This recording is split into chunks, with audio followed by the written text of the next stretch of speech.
Hello, my name is Jamie, and today I am doing a book review on The Boy's Body Book by Kelli Dunham, RN.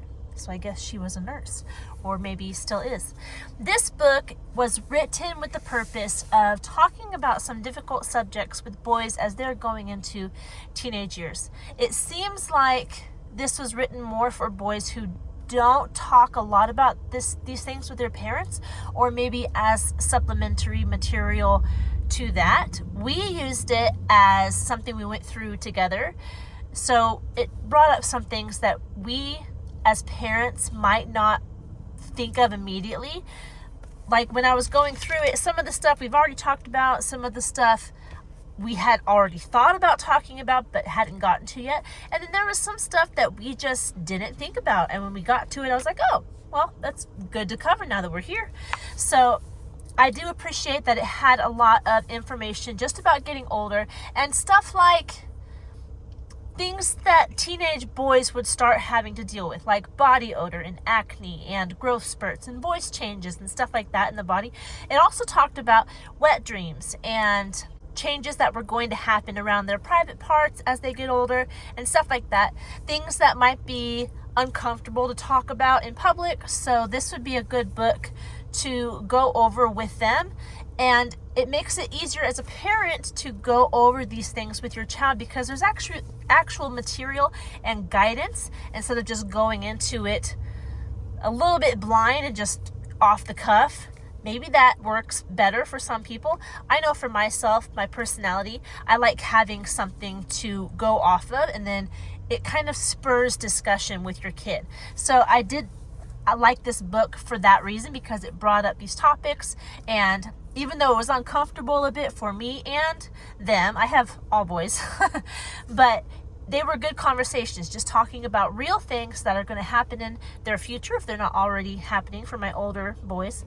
And I like that it got the conversation flowing in that regard. Let me see if I can just give you a better idea of what is in this book. The first chapter is puberty. It's what's happening in their body as they get older. Chapter 2 is taking care of your body. So reminding them as they're getting older that they're going to have to be more mindful of their hygiene and their teeth and just general taking care of their body, showering more, deodorant, stuff they didn't really have to think about as much when they were younger, because little kids aren't as smelly as teenagers. They don't tend to have as much sweat and body odor, but as they get older, those things definitely are more at the forefront, especially with teenage boys who tend to run around a lot and be very sweaty. I've had to tell my son a couple times, you need to start wearing deodorant now, just because as kids, they don't think about deodorant because they never really smell. But as they get into teenage years, that is more of an issue. Braces, the dentist, shaving, like these are things that, especially shaving, they're going to be going through with their dad. Their dad's going to teach them how to do that. So that's part of the book that we kind of skipped over. We didn't really talk about because they have a dad at home who's going to be going through that with them. But for kids that don't have dads at home, this would be a good one for them to kind of read over, or have their mom go over it with them.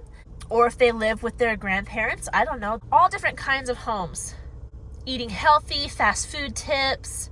Friends talks about not only how to navigate friendships, but how they should act in a relationship, how they can be good friends, which I think is a good thing to talk about, because sometimes we don't really think about how to be a good friend. We just look for those qualities in other people. But this is a good reminder that we need to have those qualities as well, and we need to try to be a good friend. Responsibilities at home as kids, boys specifically, because this is a boys' body book. As boys get older, they will be having more responsibility in the home and what that looks like or may look like. Curfews and rules, it says here. And then it talks about studying. Now this book seemed geared specifically for public school kids. There was some stuff in here that we as a family couldn't really use because we're not in the public school system, but we still read it anyway because a lot of it was relational stuff that could apply to any adults in their life, not just teachers, and any kids in their life, not just students in the same class. So it did have some stuff about how to navigate the public school system. One of the chapters that I didn't know would be in this book, but I'm glad it was chapter 6. There's 8 chapters, but chapter 6 says staying safe in real life and beyond. This talks about peer pressure, bullying and teasing, and also boundaries. Now this one is important because especially for kids and teenagers, if you don't talk to them about their private parts and that it's okay to say no, that you should say no, and to be open with your parents if people are trying to touch you there. Some kids don't hear that from adults in their life, so they are very confused when an adult they trust, a lot of times, starts showing interest in them in that way. I'm glad this book addresses that and tells kids to not be silent about it if it does happen to them. And it specifies that it's not their fault, but that they need to tell an adult and to not keep secrets from the adults that they trust. So I'm really glad that that was in here, that I could talk about that with my own boys, because it's not about, you can't just allow people to do things to you or with you just because you know them or just because previously you had trusted them. It very much emphasizes that your body is private and people shouldn't be touching you at all without your permission, and that if they are, you need to be saying something. So I didn't know we would be talking about that in this book, but I'm glad we did, because it's not something you immediately think about to talk about with kids, and it's kind of a difficult and sensitive subject. But I do think in this day and age, especially with everything that's been going on in the world, we do need to talk about these things with our kids. It's important. They need to know that it's okay for them to tell people when this stuff happens, and to just be aware and to know what to look for. All that being said, a lot of good information in this book. I appreciate it. I'm glad we went through it. For some reason, it wasn't a favorite for us, for our family. None of us really looked forward to it. We went through it. We had good conversations as a family, but it was just, I don't know. It wasn't something that we really enjoyed. And that might just be our preference, something that we didn't like. Maybe it wouldn't be the same for you. There are preferences in books. So I can say that the material is good, but for some reason we were like, wasn't like the greatest. It did have illustrations all the way through, which were fun. I enjoyed the illustrations. And the illustrations went along with whatever was being taught in that chapter. Boys growing up, this picture, that last one, boys doing chores. I always like the huge pictures that take up the whole page, like this one, saying no to drugs. I just like books with illustration. We already know this. Illustrations. So I like that it did have illustrations. It always adds to the book itself. It has 140 pages. It was published originally in 2007, but it's had a lot of updates. Would you say they're updates? But it says it was published again in 2013, 2015, 2017, and this one that I have was published in 2019. So originally in 2007. And some of the language was a little politically correct, just in that instead of saying specifically what something was, like if a person's disabled, if they're in a wheelchair, they would not say disabled. They would use words that made it sound like, how would you describe?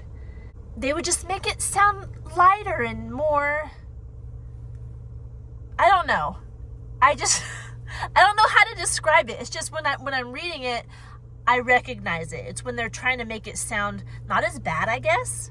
Like they use different language to make it sound not as bad, I guess is what you would say. Like how in social media people say unalived instead of killed or died, stuff like that. So that there was a little bit of that in here, and you know, it's kind of annoying.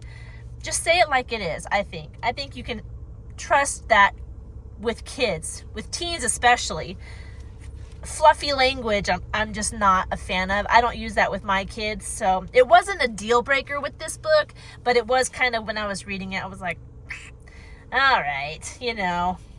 But there was no homosexuality in this book. It wasn't talking about if you're interested in the same sex. It didn't deal with that at all, which I'm grateful for. It just dealt with growing up. So that's all I really have to say about this book. There's a lot of good information in it. Not our favorite, but it might be something that could be useful for you. Like I said, it deals specifically with public school kids, but it does have conversations that could be had for homeschoolers like us. The book is written as if a teen were reading it by himself. I don't necessarily agree with that. I think it should be read alongside an adult so that the teen could ask questions instead of just taking, what's her name, Kelli Dunham's word for everything, because some of the views she has we don't agree with. Other families might, but I would encourage you, just so she's not telling your kid stuff that you might not agree with, it's a good book to go through with them instead of just handing it to them, being like, here, read this, because it does have a lot of sensitive subjects in it. Now, if there is a boy who doesn't have solid parental figures, then yeah, I could see him reading this just to know what's going on, what's going to be happening in his future. But if your son or your grandson or whoever you're in charge of is in your home, I would recommend that you read this with him. Don't just hand it to him and be like, here, good luck, read about what's happening in the future. I mean, it is written like that, but I wouldn't recommend using it in that way. I think it's better read alongside an adult so that questions can be answered. So that's all I have for this book. I hope you're doing well. If you have any questions about this book, don't forget to leave them down in the comment section below. If you want to see more content like this video, subscribe to this channel, and I will talk to you in our next one. Goodbye. Final note, I did look up the reading level and it said around 5th to 6th grade. I would say yes, because that's about the time when they're also learning about sex. So this would be a good book to kind of follow up on that and talk to them as they're going through puberty.